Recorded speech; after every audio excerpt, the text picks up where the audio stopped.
Por que o lucro real é tão nas transportadoras, quando você fala, transportadora grande, bastante caminhão, tem que estar no lucro real. A sensação que dá, né? Tipo, as conversas lucro real que vale a pena para a transportadora. Por que isso? Vamos lá. Da mesma forma no Simples, que quando você é convidado a sair do Simples, no lucro presumido você também tem uma forma de ser convidado a sair do presumido com faturamento acima de 72 ou 78 milhões, não me lembro agora de cabeça, mas são 72 milhões, se não me engano. Aí é obrigatório ser lucro real, não tem opção. Mas vamos analisar o lucro real independente do faturamento. No lucro real, o regime de PIS e COFINS, vamos começar pelo PIS e COFINS, ICMS é idêntico, tá? Com o lucro presumido. Vamos começar com PIS e COFINS. As alíquotas são bem maiores, 9,25%, tá? 7,6% de COFINS, 1,65% de PIS. Entretanto, admite créditos. Quais são os créditos que são admitidos? Tudo que é insumo, como serviço ou mercadoria utilizado na prestação de transporte. Então, eu tenho combustível, manutenção, até peças e autopeças que não aumentem em 1 ano a vida útil do caminhão. Então, por exemplo, freio, pneu, óleo, combustível, arla, aquelas coisas, tudo que for consumido dentro de 1 ano, eu já aproveito o crédito imediatamente. Paguei, já aproveito o crédito. Agora, por exemplo, vou trocar o câmbio, o motor, aí não, aí ele vai para o imobilizado, já vamos abordar o imobilizado. Então a gente tem essa parte de insumos, de serviços e mercadorias. Aí só colocando naquela perspectiva, é aí que começa o desconforto administrativo, porque eu tenho Total. Perfeito. Total. Porque eu preciso, veja, eu tenho uma frota de veículos de carga e eu tenho uma frota de veículos administrativos. O combustível do veículo administrativo, eu não posso aproveitar crédito. Ele não compõe o custo da prestação de serviço. Tá? Tem que separar isso? Tem que separar isso. Tá? Então, por exemplo, quando os veículos administrativos são a gasolina, é uma maravilha, né? Agora, quando tem aquelas caminhonetes a diesel, vai confundir com o diesel do caminhão. Mas aquele veículo administrativo que visita, vai vender, não entra? Não é custo. O custo, para você entender o que é custo, você tem que olhar para o transporte e visualizar o custo. É o variável, literalmente o variável para acontecer. Exatamente. Para acontecer o serviço, ele tem... Exatamente. Então, você pode considerar como custo o rastreamento, as peças, o combustível. Seguro é custo? O seguro é considerado custo e é uma decisão recente. A Receita Federal ela não autorizava, várias soluções de consulta ela não autorizava, falou que seguro em hipótese nenhuma é permitido ter crédito de PIS e COFINS. Só que aí entraram, a CNT entrou com ação, todo mundo entrou com ação, a Receita perdeu e divulgou norma em que autoriza aquele seguro obrigatório a ser abatido o crédito de PIS e COFINS. É porque os 2 seguros de cargas agora são obrigatórios, né? Exato. Tanto o acidente e até o terceiro agora. E essa era a grande discussão. Não é algo opcional. Se não é algo opcional, é custo. Né?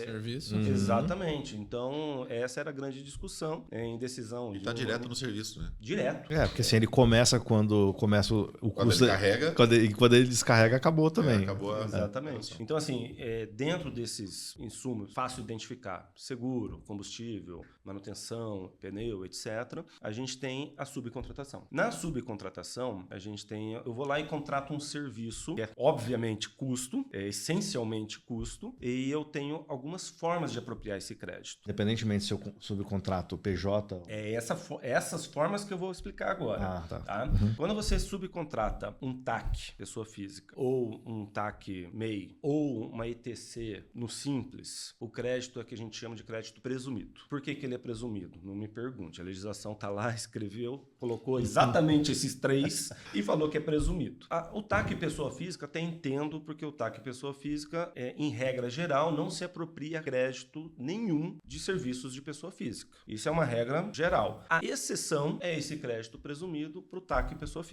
Qual que é a regra? Tudo que a gente falou, eu aproveito o crédito de PIS e COFINS na alíquota geral, 9,25%. No caso desses créditos presumidos, é 75% dessa alíquota. Eu não vou aproveitar 100% de crédito. Eu fiz uma subcontratação nessas 3 hipóteses, tá? TAC, MEI e ETC simples. Eu vou aproveitar 75% de crédito e não 100% de crédito. Isso vai dar uma alíquota 1,23% no lugar dos 1,6% e 5,7% no lugar dos 7,6%.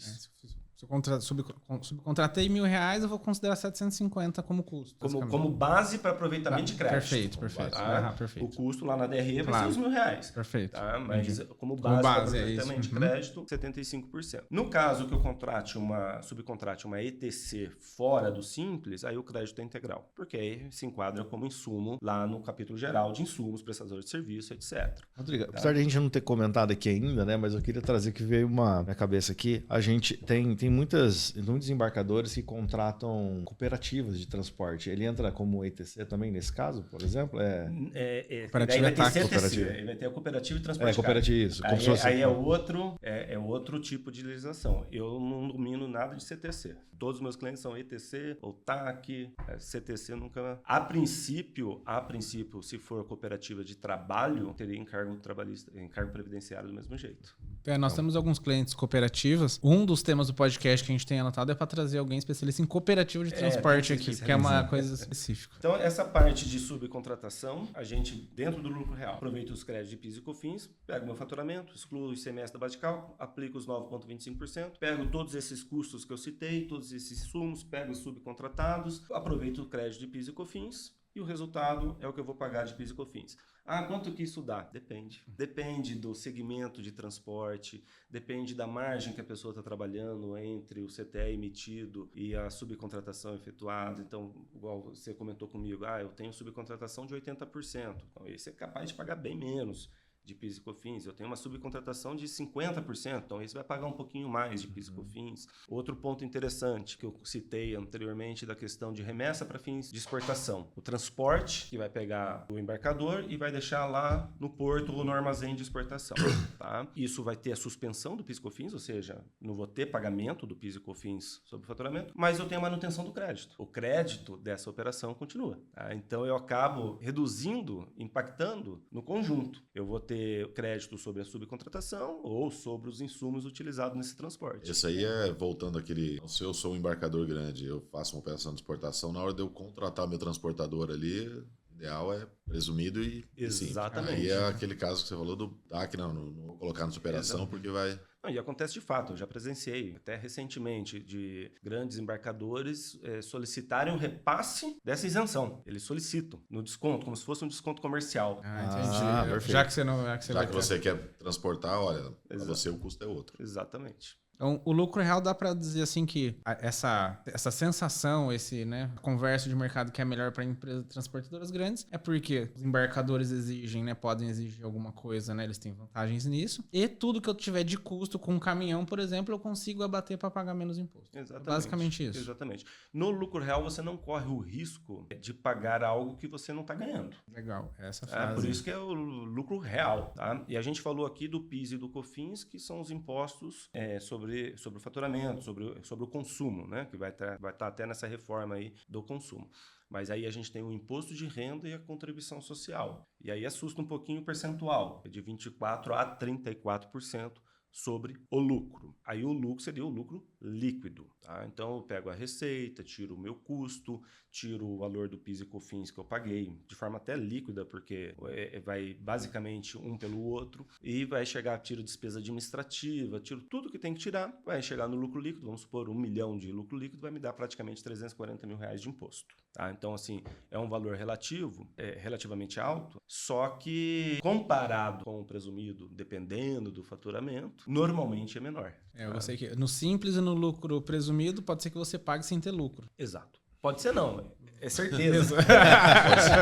Existem duas certezas na vida, que você vai pagar imposto e que você vai morrer. Essas são certezas.